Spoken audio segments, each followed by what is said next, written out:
RH here, Relentless Homesteading. Well, the end of the summer's here, and the garden has come to its end. It's time to put her down. It's time to put the garden down.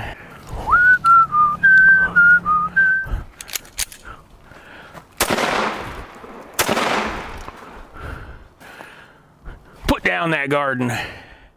But we're going to show you the right way to do it. Update here on the fall garden. Swiss chard's coming up nicely. See that in the middle row. Carrots popping up. And lettuce is doing pretty well. The cabbage is getting munched on pretty good. See the cabbage here in the middle, that's getting munched up pretty good. But my lettuce is coming up nicely. Decided to leave this pea in there.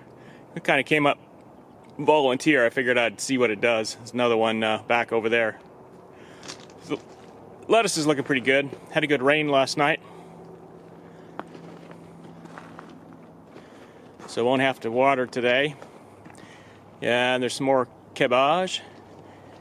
Yeah, and some purple kale in the middle. More lettuce greens in the front, planted a couple weeks later. So they do kale, and down here the little spindly ones in the front row, those are spinach. Some of the items didn't come up. Now we turn our attention to the rest of the upper garden bed. The remnant of the lower garden bed. As you can see, we got a pretty good bounty of leftover peppers in there. Now we'd already canned, Mrs. RH canned some peppers, and we also took some and roasted them. Had those for quite a while. Love them in salads. Get them all blackened under the oven and put them in like a Tupperware container so they steam. So you just take them right out of the oven, stick them in the container so they steam. You can peel the skin stuff off easily, and great in salads. Love it. But I don't know that I'm getting tired of it. It just takes a lot of work. So I'm going to string a lot of these up. May give some away, and I kept the hotter ones over here in the basket to the left.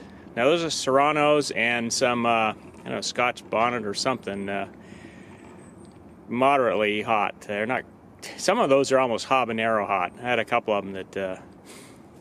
You find a lot of variety. Now I like the Anaheims. They're nice and mild. We've got some Hungarian wax, some banana peppers. Yeah, one pepper I didn't have was the pepperoncini. These were planted from starts that I bought at a nursery, and I couldn't find any pepperoncinis. And now we can move on to the next phase of the garden. Let's zoom in there.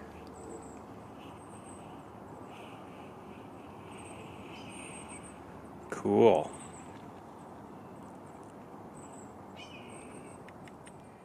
Bounty of peppers. Leeks actually did really great this year.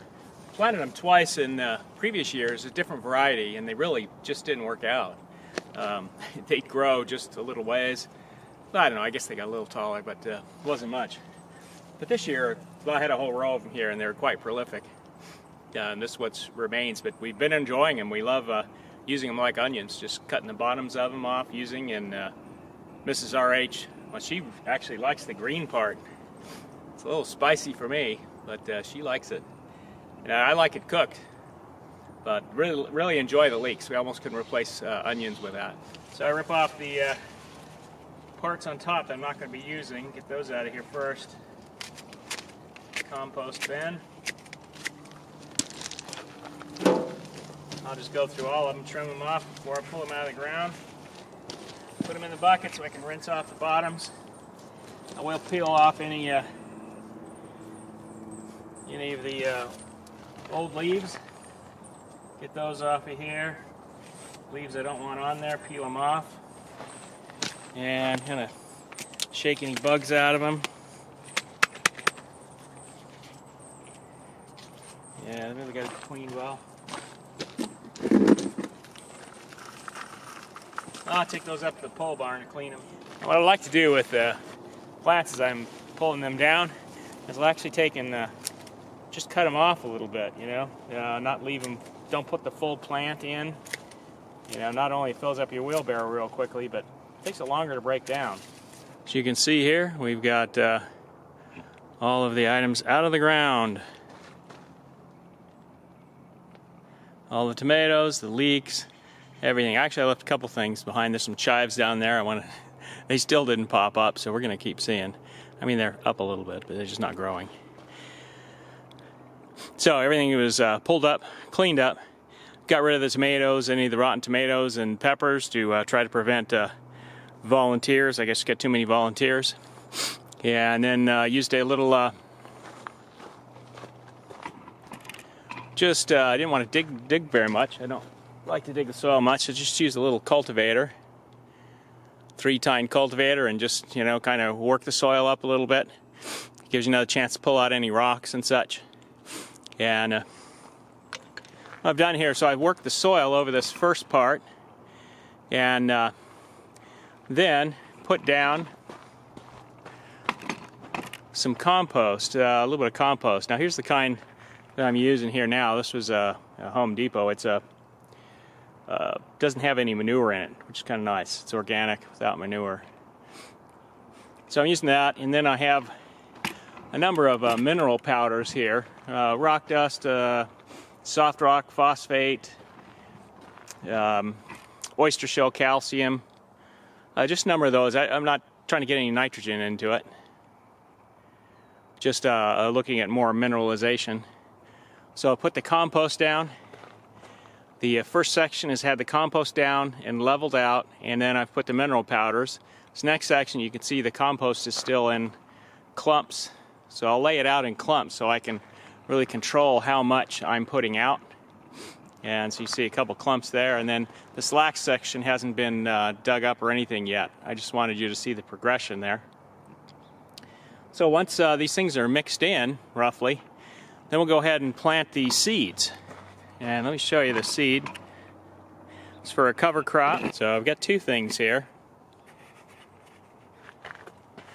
The first and foremost of which is the crimson clover. Now I've used this in the past. Wonderful stuff. And this is the one that has the a nitro coat on it. And I find it just comes up so much better. Now this bag is a 5-pound bag. It's usually give me enough for, you know, a couple years unless I go plant it somewhere else. Nice stuff. And then this year I'm going to try something a little different. I want to have a little more habitat for the bees. So I'll also be planting in with it cornflower. They're kind of a blue flower that comes up. And we'll see how that goes. Don't know if they'll come up fast enough because I will be turning these in come early spring. But I'm going to give that a shot. The beds are prepared and ready to put some seed on. You can see all the way down this half of the bed. Goes all the way down to where the lettuce is already established down there. Let's get the seed going. I'm just going to broadcast it right out of this. Now, I like to get a nice, good pattern on it.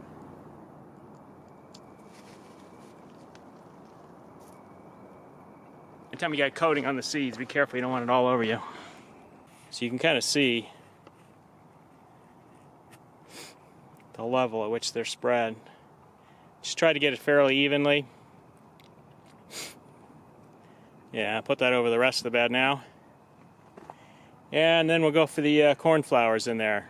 No need to show you that. I'll just be interspersing those randomly. I think there's 500 seeds. So now we're just going to take and rake the seed in a little bit. I use one of these, this kind of like a really cheesy little rake that separates like this, but hey, works nicely for this arrangement. Just a very gentle touch. You don't want to bury the stuff too much. Just want a very, very gentle touch across the top.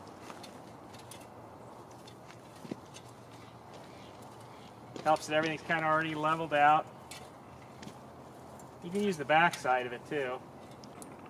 Oh, the sun's nice.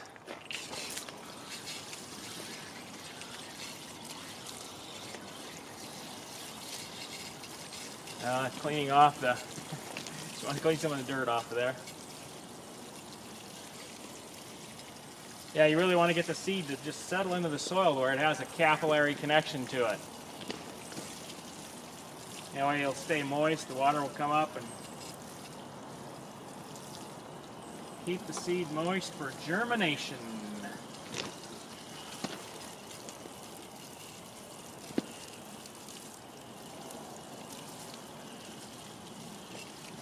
So that's going to be raining a bunch, so I don't have to get, I'm not worrying about watering the substructure down here.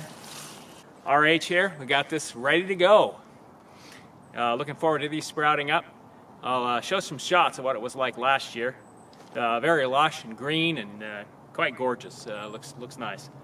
Yeah, and yeah, it gives a lot of nitrogen to the soil when you turn it in. RH here at the lower garden bed. Wanted to give you some idea of this scarlet clover. It's really grown like crazy. This is about 2 feet tall. Imagine clover long. Look at this. You can compare it to my hand. Beautiful stuff. It goes down 3 inches around the lip there, so you can see it in relationship to the can. There's a whole lot of clover in them hills. Well, get on your projects and you can be rolling in clover, maybe. Okay, RH here mowing down the clover with the hedge trimmer. It worked pretty good. Kind of got to work, at a few inches at a time, back and forth, and just doing one section at a time until I get it down to fairly small stuff. It's kind of hard to get stuff that's right against the ground without like trying to lift it up and cut it. I have to still do down there, and I'm continuing up this side. So I get that mowed down, and then a little while, a few days, I'll turn it under. Get this bed ready to plant. Speaking of turning it in, when you turn this over, please subscribe. Give us a thumbs up if you like the video. Hasta la Proyecto. RH here, signing off.